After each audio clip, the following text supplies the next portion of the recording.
My name is Mitchell Hora. I'm a 7th generation farmer and agronomist on a mission to help farmers grow soil health and improve their stewardship of natural resources. Farmers learn best from experience and learning from other farmers. We need to hear about what is working and see it on our neighbors' fields before we take the plunge on our own farms.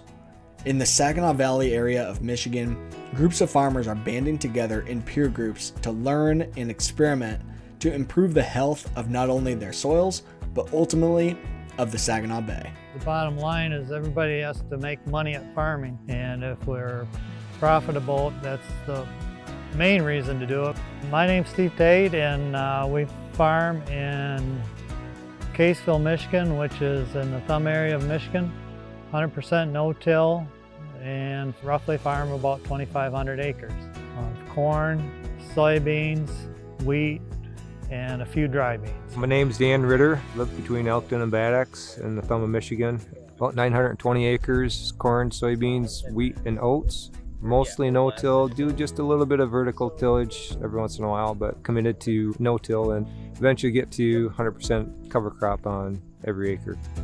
Steve and I are co-leaders of a farmer-led watershed group in the thumb of Michigan, where we make ourselves available to answer questions on conservation.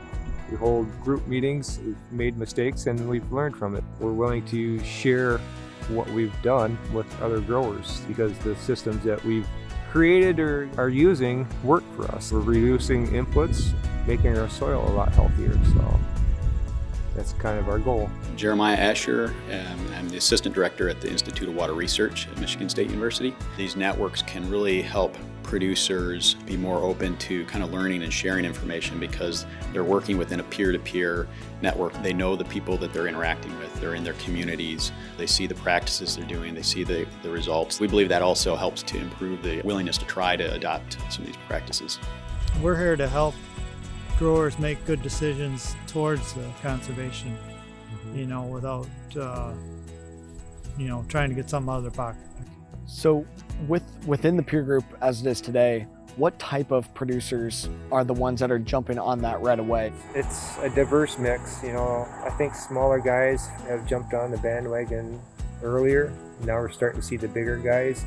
I think with the bigger guys, it's mostly come down to, well, they got such a large operation, how am I going to commit that much time to incorporating that into my farming system?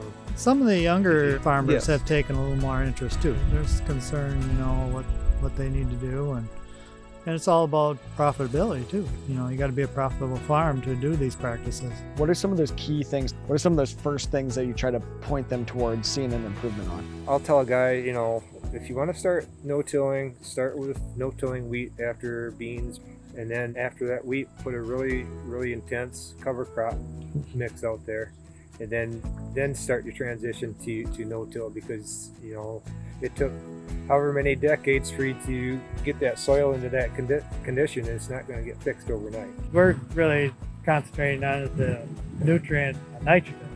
We've been able to cut back, and where is our limit? We're not sure yet, and we've already cut back on the P&K applications, and realize that doesn't drive the yield.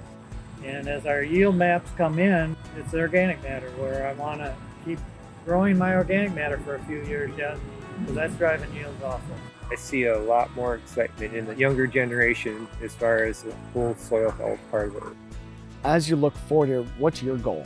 I got young 2 kids involved in the farming, and the goal is to have it resilient for them for many years. And I guess that 3 to 5% organic matter is probably the goal for modern production. So if we can get there and maintain that, I'm making my farm weatherproof.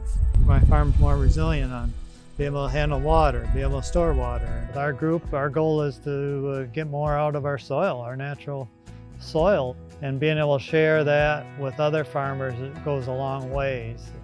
Farmers continue to learn from each other, and farmers in the Saginaw Valley are helping one another to improve their soil health and improve the Bay's health. From farmer to farmer, it's the Bay way.